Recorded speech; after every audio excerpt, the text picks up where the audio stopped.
My dad's affair ruined our family, so I made sure his mistress regretted it. You ever have one of those moments where everything in your life feels solid, like a well-built house, only to realize later it was made of paper and the first spark would set it ablaze? That was my childhood. At 24F grew up believing my family was unshakable.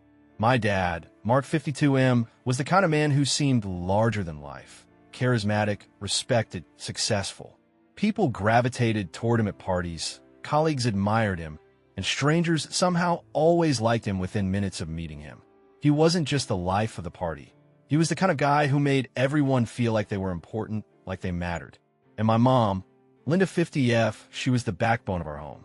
Where my dad was loud and confident, she was soft and steady. A gentle woman who carried herself with grace, always putting others before herself. She had once been ambitious. She'd gone to school for interior design, even started working at a promising firm. But the moment she had me, she stepped away from her career to become a full-time mother. She did it without resentment, or at least without ever showing it. She threw herself into making our house a home, filling it with warmth, laughter, and the smell of freshly baked cookies on the weekends. Then there was my younger sister, Emma 22F. She was always the optimist, the one who saw the world through rose-colored glasses. She idolized our dad, always waiting by the door when he came home from work, always the first to run into his arms. To her, he was the hero. To me, he was the provider. But to my mother, looking back, I don't know. At the time, I thought my parents had the kind of marriage other people envied. They weren't overly affectionate, but they were a team. My dad worked hard, always traveling for business, and my mom held down the fort at home. That's just how it was. Sure, he missed dinner sometimes. He worked late. He took a lot of business trips. But that was normal, wasn't it? And my mom never complained, never questioned it, never showed anything but unwavering devotion. She defended him when he forgot an anniversary, laughed off his absences during holidays, told us, "Your father works so hard for this family," when Emma pouted about him missing another school recital. I believed her. Why wouldn't I? That's the thing about childhood. You don't question the foundation beneath your feet until it cracks. And when I finally saw the cracks in my perfect family, it wasn't just a small fracture. It was a fault line waiting to split open and swallow us whole. Because the truth was, my dad wasn't just a charming businessman. He was a liar, a cheater. And the moment I found out, there was no going back. They say the worst betrayals don't come from enemies. They come from the people you trust the most, the ones you never think to question, the ones who are supposed to protect you. I didn't go looking for the truth about my father.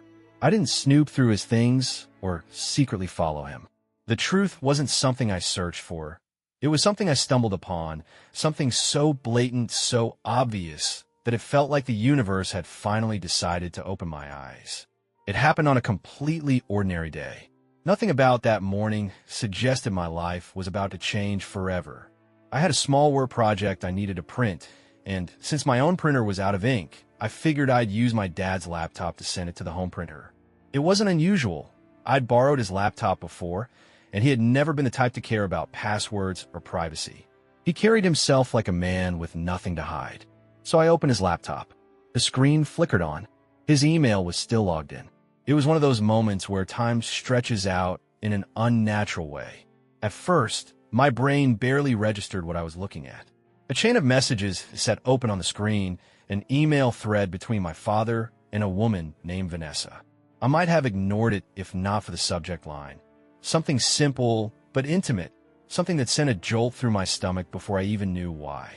Then I started reading. Flirting messages, intimate details, plans for weekends together. A thread so long and detailed that it became obvious this wasn't some one-time mistake. This wasn't a casual flirtation. This was an entire relationship. And then, the worst part, a message from Vanessa, written with a casual cruelty that made my stomach twist. She had written that she couldn't wait for their weekend together. It would be so nice to be with someone who wasn't just a housewife. The words stung, not just because of what they meant, but because of how little guilt they carried. This woman wasn't ashamed. She wasn't hesitant. She wasn't afraid of what this affair was doing to my mother, to our family. She was proud of it. I sat there, frozen, staring at the screen as my world realigned. I don't know how long I sat like that. My hands had gone cold, and there was this awful ringing in my ears, like my brain was trying to shut down before I could fully process what I'd seen. I felt like a fool. Every business trip, every late night at the office, it had all been a lie. Every time my mom defended him, every time she reassured us, every time she told Emma that Dad was just busy providing for us, it had all been based on nothing. He hadn't been working late. He hadn't been traveling for work. He had been with her. I felt sick. The kind of nausea that comes from knowing something you can never unknow, something that's going to live in your head forever. For a brief second, I considered pretending I hadn't seen anything. I could close the laptop, walk away, pretend today was just another normal day. If I didn't say anything, if I didn't confront him, then maybe things wouldn't have to change. But that thought only lasted a moment, because things had already changed. The family I thought I had never existed in the first place, and I wasn't going to let him get away with it. The rest of that day passed in a haze. I barely remember how I got through it. I went to work, but my mind wasn't there. I went home, but I felt like a stranger in my own house. Every time I looked at my mother, I felt my throat tighten. She had no idea. She was still living in the illusion, still believing in the marriage she had dedicated her life to. And Emma, God, Emma, she still idolized him. I didn't know what to do. Confronting him privately felt too small, too easy. He had spent years lying to us. He had built an entire second life outside of our family. He didn't deserve a quiet, dignified confrontation. So I decided to do something he wouldn't be able to ignore. That night, I waited until everyone was home. I waited until my father had settled in, until my mother was relaxing in the living room, until Emma was comfortably curled up in her room. And then, with shaking hands, I connected my father's laptop to the living room television. I didn't say a word. I just pulled up the emails. And then I let my mother see the truth for herself. At first, she didn't understand what she was looking at. Her face was blank, confused, her eyes scanning the screen as if she was trying to find some reasonable explanation for what she was seeing. But then, as she read more, the color drained from her face. I watched it happen in real time, the slow, awful realization creeping in. Emma was the first to react. She burst into tears. She was still young enough to believe in heroes, and our father had been hers. And my dad? He didn't even try to deny it. He just sighed. Not a sigh of regret, not a sigh of shame, just annoyance.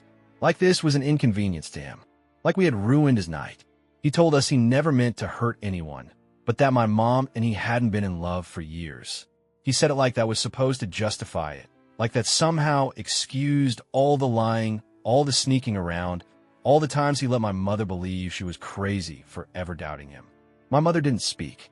She just collapsed into the chair, shaking. For the first time in my life, I saw my father for what he really was. Not the charming, successful businessman. Not the provider. Not the man my mother had given up everything for. Just a selfish, cruel man who thought he could have everything without consequences. And in that moment, I made a decision. He might have gotten away with it for years. He might have thought he could juggle his double life forever. But I wasn't going to let him. And neither was his mistress. Because if she thought she had one, if she thought she had somehow come out on top, she was about to learn exactly how wrong she was. You'd think, after destroying a family, a person would have the decency to at least feel a little guilty. You'd think they might show some hesitation, some regret, some sign that they understood the damage they'd caused. My father's mistress was called Vanessa. She was the kind of woman who didn't just take what she wanted. She flaunted it. I didn't meet her on purpose. I never planned to see her, never wanted to breathe the same air as her. But fate, or maybe just my father's arrogance, had other plans. It happened a few days after the confrontation. The house was eerily silent. My mother barely spoke. She moved through the house like a ghost, eyes hollow, hands trembling. She wasn't the kind of woman who yelled, who screamed, or threw things. Her pain was quieter, more subtle, but that made it worse. Because every time I looked at her, I could see the betrayal hanging over her like a weight she didn't know how to carry. And Emma? She had locked herself in her room for hours at a time, leaving only when she absolutely had to. When she did, she refused to look at my father. And my father? Well, he was still living under the same roof, still acting as if this was just a minor bump in the road, as if this was just a problem that could be worked out. He hadn't even moved out. He had told my mother they needed to talk things through, that there was no need to rush into anything. That's the thing about men like him. They don't think they'll ever truly face consequences. That changed when Vanessa showed up. It was an event at my father's office. A networking event, one of those things where everyone wears fake smiles and shakes hands over expensive wine, pretending they all actually like each other. My father had always dragged my mother to these things in the past, parading her around like a trophy wife, always reminding her to smile, to be polite, to make him look good. But this time, my mother didn't go. She wasn't his accessory anymore. So I went instead. I hadn't planned on confronting anyone. I just wanted to see. I wanted to know what kind of woman was worth destroying a 25-year marriage for. I wanted to see the woman who had decided my mother's love and loyalty were something to mock. I didn't have to look hard to find her. Vanessa stood out, not because she was particularly beautiful, though she clearly put effort into making herself seem that way, but because she carried herself like someone who thought she owned the room. Her confidence wasn't earned. It was the kind of confidence that came from believing no one had the power to challenge her. And when she saw me, she smiled. Not awkwardly, not apologetically, not even cautiously. She smiled like she knew exactly who I was and didn't care. I wasn't expecting that. I had expected discomfort, at least a little shame. But there was none. She didn't see me as the daughter of the woman whose life she had torn apart. She saw me as an obstacle she had already stepped over. I didn't approach her at first. I stood back, watching her. She was good at playing the part. The charming, sophisticated woman. She laughed at the right moments, leaned in just enough to make men feel important, placed her hand on my father's arm like she belonged there. And my father let her. That was the worst part. It wasn't just that he had cheated. It wasn't just that he had betrayed us. It was that he had done it so easily, that he could look at her the way he used to look at my mother, that he could stand beside her like he had never had a family at all. I don't know what made me do it. Maybe it was the way she kept touching him, like she had already won. Maybe it was the way my father looked at her, like he had no regrets. Or maybe it was the fact that my mother was sitting at home, broken, while Vanessa stood here, laughing as if none of it mattered. I walked up to her. She didn't look surprised. If anything, she looked amused. She told me she had been wondering when I'd come say hello, as if we were just two acquaintances at a party, as if I hadn't spent the last few days watching my family crumble because of her. She told me that I was taking things too personally, that what happened between my parents was between them. She told me that sometimes people just fall out of love, and that my father deserved to be with someone who truly made him happy. And then, the worst part, the part that made my hands shake, the part that made my vision blur with rage. She told me that not every woman could keep a man interested forever. She said it lightly, with a little smirk, as if she thought it was funny. As if my mother's entire life, her decades of devotion, had been nothing more than a failure on her part. I don't remember what I said to her. I don't even remember walking away. I just remember feeling a kind of anger I had never felt before. A cold, sharp rage that settled in my bones and refused to leave. I had gone to that event expecting to find a woman who might have some shred of decency. Instead, I had found a woman who thought she had one. But Vanessa hadn't won anything, because she had no idea what was coming next. If she wanted to take everything from my mother, from my family, then I was going to make sure she lost everything too. And the first step? Finding out exactly what secrets she was hiding. Because if my father could lie for years without getting caught, who was to say Vanessa wasn't hiding something just as damning? And I was going to find it.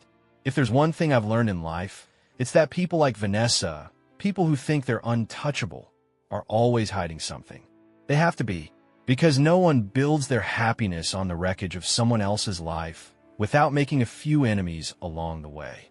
And I was going to find out exactly what she didn't want the world to know. The idea came to me the night after the event. I hadn't been able to sleep, my mind replaying our conversation over and over again. The way she had smiled, the way she had dismissed everything as if none of it mattered. As if my mother, my family, the years of love and loyalty my mom had given my father, none of it had ever been real. I couldn't stand the thought of Vanessa walking away from this unscathed. She had played her part well, slipping into my father's life as if she belonged there, tearing apart my family without a second thought. And if she could do that so easily, then what else had she done? I started with the simplest thing, a name search.